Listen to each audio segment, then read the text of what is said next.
Savoir. Ne croyez pas ce que vous avez entendu. Ne croyez pas les traditions, car elles sont passées entre les mains de plusieurs générations. Ne croyez pas ce qu'on répète sans cesse. Ne croyez pas simplement parce qu'il s'agit des écrits de quelques vieux sages. Ne croyez pas aux conjectures. Ne croyez pas à l'autorité, aux maîtres ou aux anciens. Mais après une observation et une analyse attentive, si cela correspond à la raison et profite à tout un chacun, acceptez-le et vivez votre vie en conséquence. Bouddha. Fondateur du bouddhisme, l'une des principales religions mondiales, le Bouddha est né prince Siddhartha Gautama, dans le nord-est de l'Inde, près de la frontière du Népal.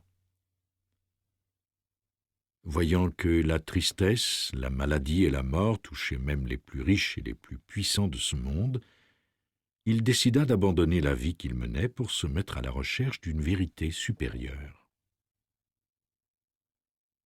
Le nom Bouddha est en fait un titre que l'on pourrait traduire par celui qui est éveillé ou celui qui a connu l'illumination.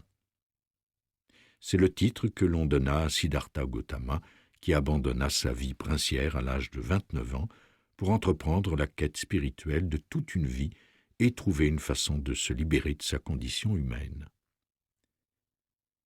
On dit qu'il écarta les enseignements de ses contemporains et atteignit l'illumination ou l'ultime compréhension grâce à la méditation. Il assuma par la suite le rôle de professeur et enseigna à ses disciples le dharma, qui veut dire vérité. Ces enseignements sont aujourd'hui à la base de la pratique du bouddhisme, une religion qui a joué un rôle majeur dans la vie spirituelle, culturelle et sociale de l'Orient et de l'Occident.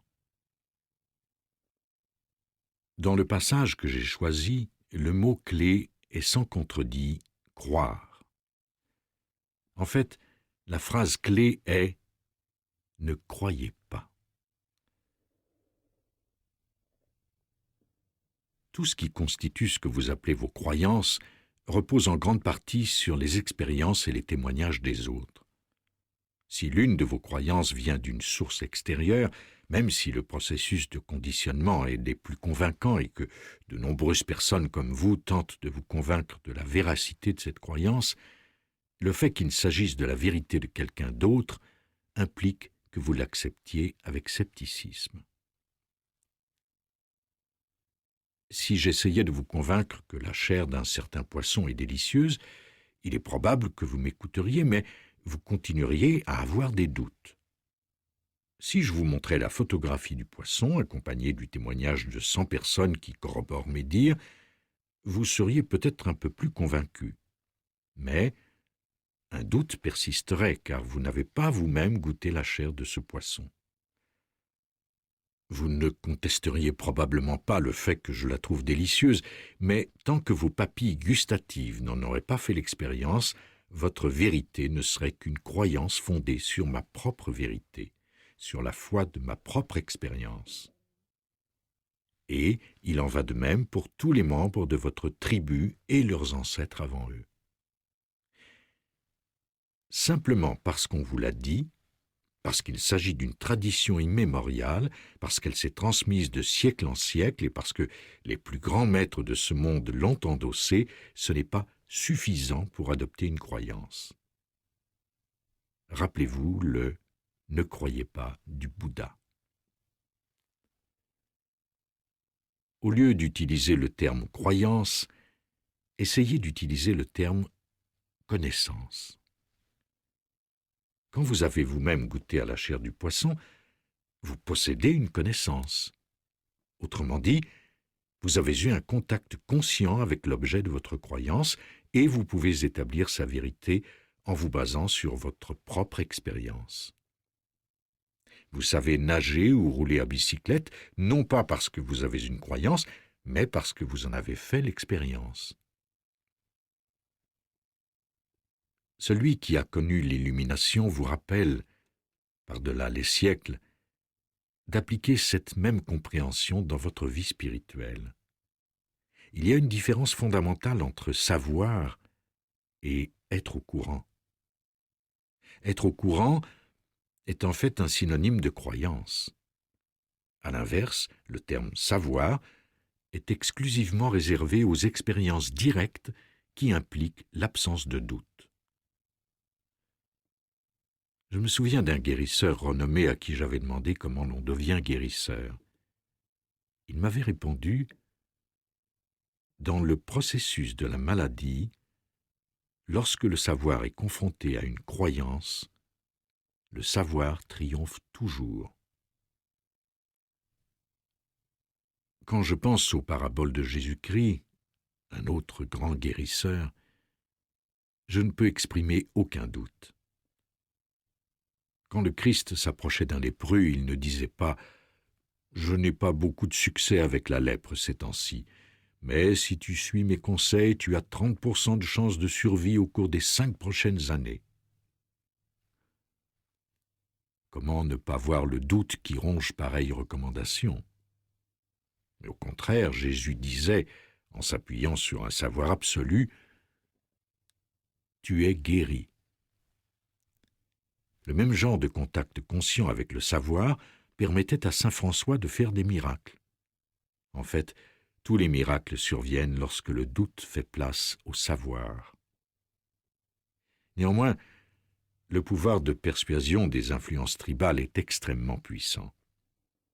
On vous rappelle constamment ce que vous devez ou ne devez pas croire, ce en quoi les membres de la tribu ont toujours cru et ce qui vous arrivera si vous ne tenez pas compte de ces croyances.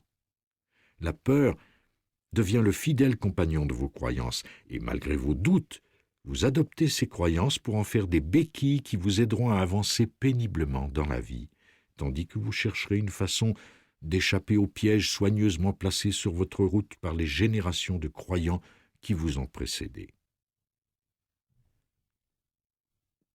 Le Bouddha vous donne ici un excellent conseil et vous pouvez constater que le mot « croyance » est absent de sa conclusion. Il vous dit que si une croyance est raisonnable et profite à tout un chacun, en d'autres termes, si vous savez qu'elle est vraie parce que vous l'avez vous-même observée et expérimentée, alors, et alors seulement, vivez en accord avec celle-ci. Dans ce livre audio, je vous présente les réflexions de certains des plus célèbres et des plus géniaux esprits créatifs de tous les temps. Il est vrai que leurs conseils viennent d'un autre temps et c'est pourquoi je vous encourage à traiter leurs écrits comme vous traitez tous les écrits qui se sont transmis de génération en génération. D'abord et surtout, essayez de mettre ces conseils en pratique. Demandez-vous dans quelle mesure ils sont raisonnables et en accord avec le bon sens, et si vous constatez qu'ils améliorent votre bien-être et celui des autres, vivez votre vie en conséquence.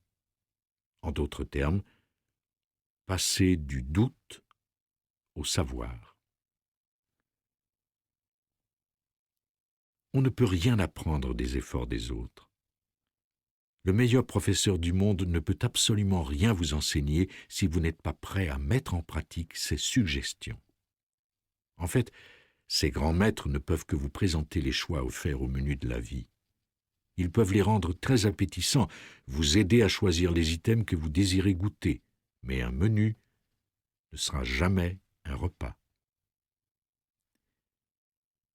Pour tirer profit de ces sages paroles, voici quelques hors-d'œuvre. Faites l'inventaire de vos croyances.